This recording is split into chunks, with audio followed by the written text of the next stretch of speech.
ये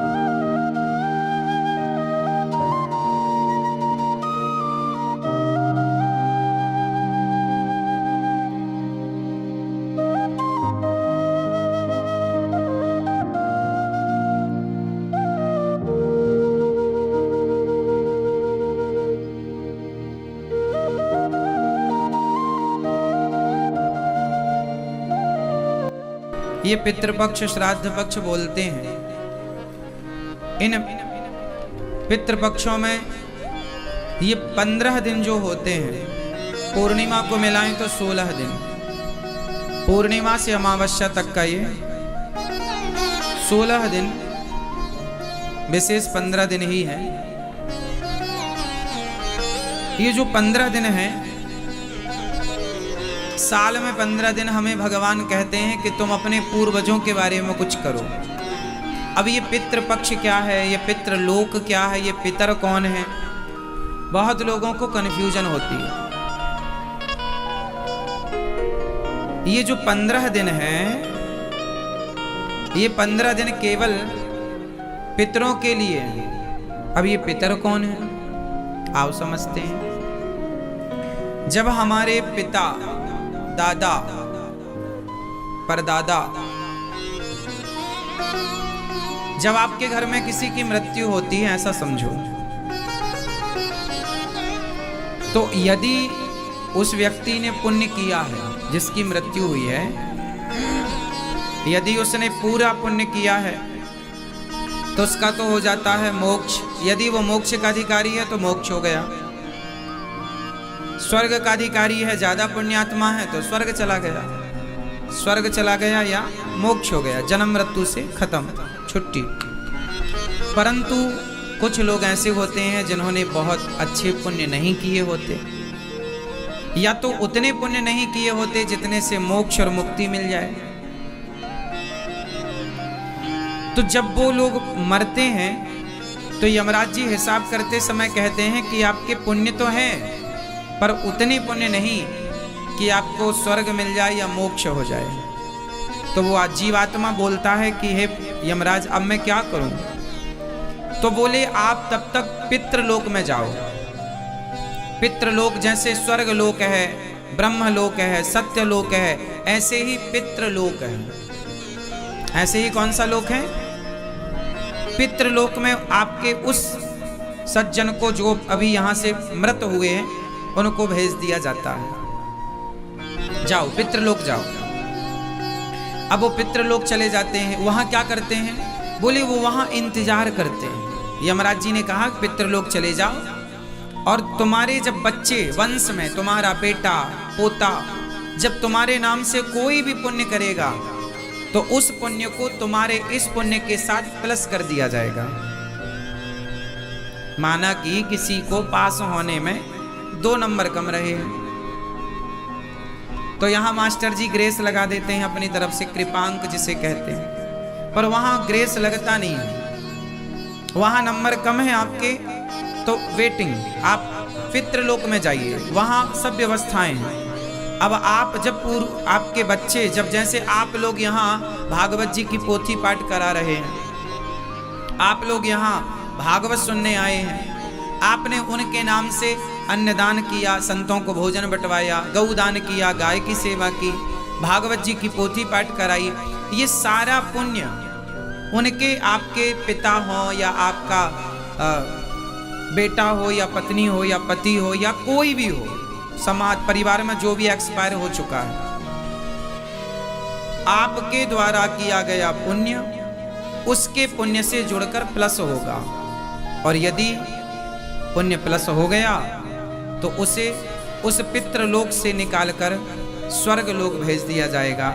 और ज्यादा पुण्य कर लिया आपने उनके नाम से, कोई बेटा ज्यादा पुण्य कर ले तो स्वर्ग ना जाकर वो मोक्ष के अधिकारी हो जाते हैं, वो भगवत धाम के अधिकारी हो जाते हैं।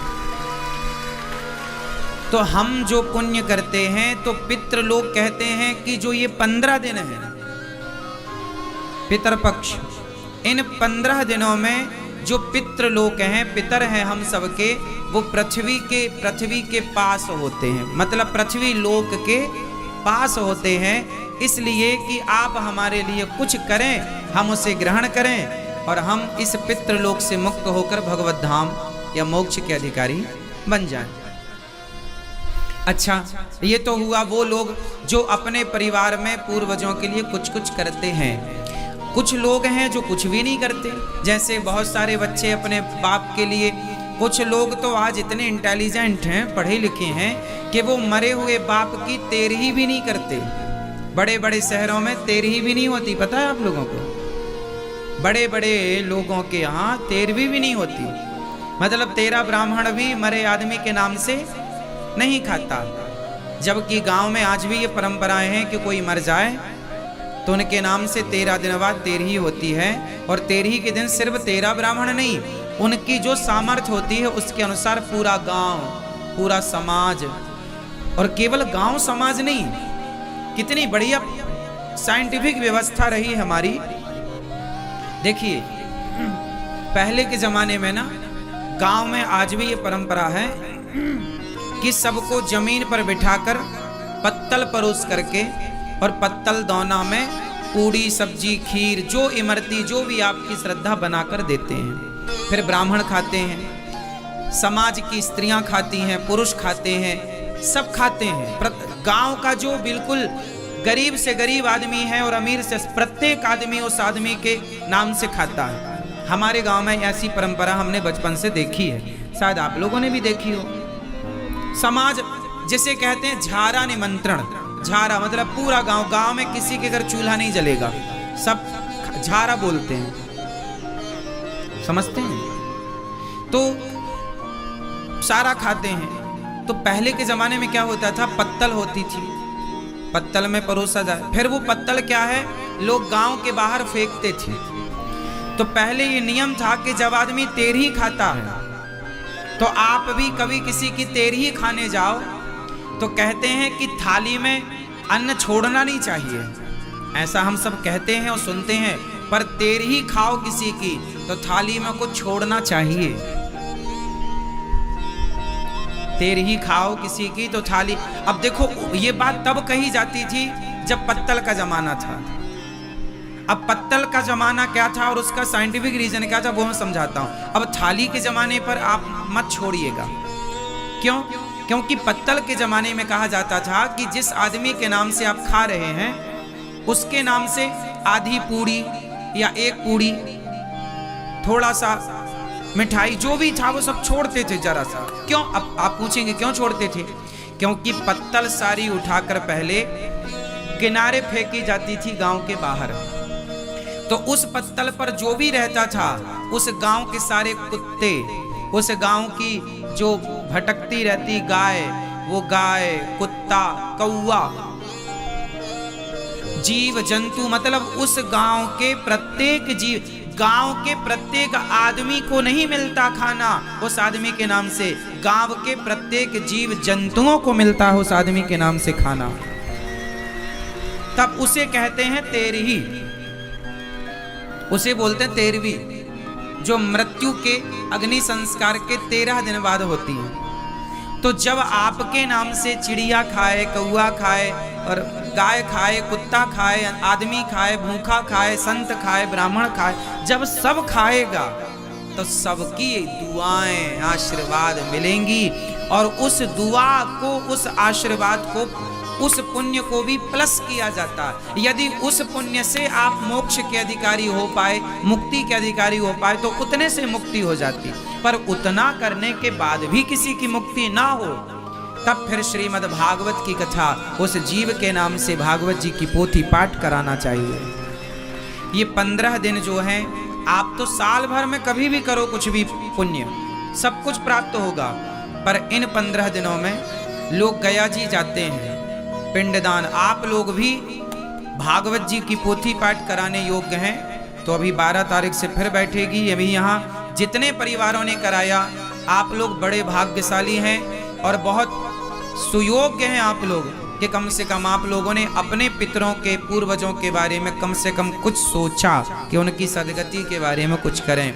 आज की कुछ पीढ़ी तो ऐसी है जो अपने आप को पढ़ा लिखा मानती है और वो कहते हैं हम इन चीजों में विश्वास नहीं करते, तुम्हारे बाप दादे ये परंपराएं आज की नहीं है।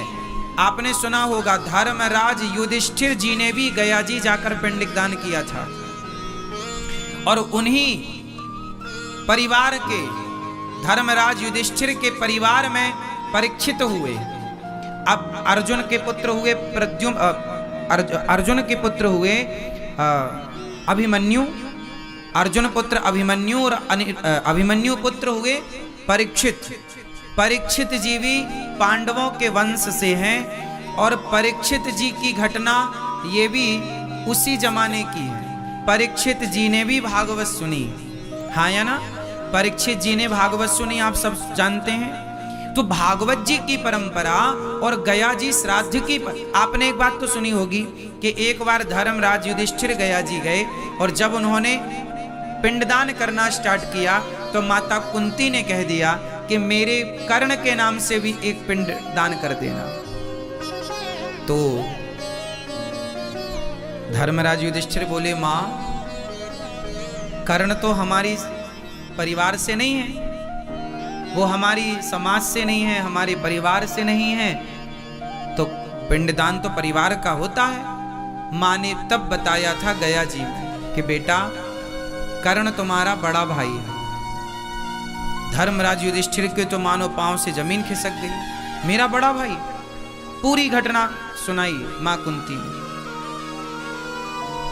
चूंकि वो कुंवारे में हो गया पुत्र, उसे पानी में बहाना पड़ा, मैं जानती थी, पर समाज के अपयस के कारण मैंने बताया नहीं।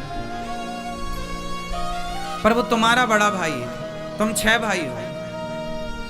अब तो धर्मराज युधिष्ठिर रोने लगे कि हमसे बड़ा पाप हो गया, हम लोगों ने अपने भाई की हत्या कर दी, अपने भाई को मार डाला, कर्ण को मार डाला अर्जुन ने।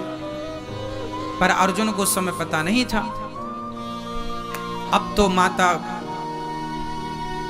कुंती पर गुस्सा हो गए धर्मराज युधिष्ठिर, मां आप मेरी मां हो, पर आपने गलत किया, पता था तो पहले क्यों नहीं बताया?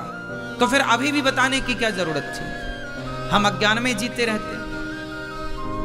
बताया है तो जाओ, हम आपको श्राप देते हैं कि आज के बाद आप स्त्रियों के मन में अंदर कोई भी बात टिकेगी नहीं। तो धर्मराज युधिष्ठिर ने माता कुंती को श्राप दे दिया कि कोई भी भेद की बात, मर्म की बात आप पचा ना पाओगी आज के बाद। तब से ये श्राप है। फिर धर्मराज युधिष्ठिर ने कर्ण के नाम से पिंडदान दिया, पिंडदान किया। तो गया जी की जो महिमा है वो उस जमाने से है, द्वापर से, भगवान श्री कृष्ण के जमाने से है। और तो सब ठीक है। एक घटना और सुनी होगी आपने, जब जटायु के भाई, ये त्रेता की घटना है, जब जटायु के भाई को ये संपाति, जटायु के भाई का नाम क्या था? संपाति। संपाति जब लंका जाने लगे पूरे बंदर भालू, तो वहां पर समुद्र आया, अब कैसे पार जाएं? तो संपाति ने देखा कि वाह, आज तो मुझे एक साथ भोजन मिल गया। तो संपाति उन बंदरों को खाने के लिए आया। तो इन बंदरों ने कहा कि इससे अच्छा तो जटायु था, कम से कम सीता माँ की रक्षा के लिए प्राणों को न्यौछावर कर दिया, और हम सीता माँ की खोज करने गए तो ये हमें खा रहा। ये दोनों एक ही जाति के हैं और वो दोनों सगे भाई थे। तो वहां संपाति ने कहा कि तुम जटायु को कैसे जानते हो? बोले जटायु ने माता सीता की रक्षा की, जिनकी खोज करने जा रहे हैं। संपाति ने कहा वो तो मेरा भाई था, हम दोनों सूर्य की परिक्रमा करने गए थे, सूर्य के पास जा रहे थे, पंख जल गए, हम दोनों बिछड़ गए, हम यहाँ आ गए, वो पता नहीं कहाँ, हमें तो लगा कहाँ चला गया, पर रावण ने उसको मारा है। एक काम करो, मैं स्वयं सीता का पता बताऊंगा, पर पहले मुझे समुद्र के किनारे ले चलो, मैं अपने भाई का पिंडदान कर दूं। ये उन्होंने कहा संपाति ने कि पहले मुझे समुद्र के किनारे ले चलो, मैं बूढ़ा हूं, मैं अपने भाई जटा, देखिए पक्षी हैं ये, कौन है ये? जटायु पक्षी हैं, पक्षी हैं, पर सीता को अपनी बेटी मानते हैं, राम को अपना बेटा मानते हैं जटायु जी। और उनके भाई संपाति अपने भाई का पिंडदान कर रहे हैं बालू के पिंड। अब जो पिंडदान किसका किया जाता, कोई बादाम काजू के पिंड बनाए, कोई चावल खीर के पिंड बनाए, किसी के पास कुछ ना हो तो आप बालू के पिंड बनाकर भी दे सकते हैं।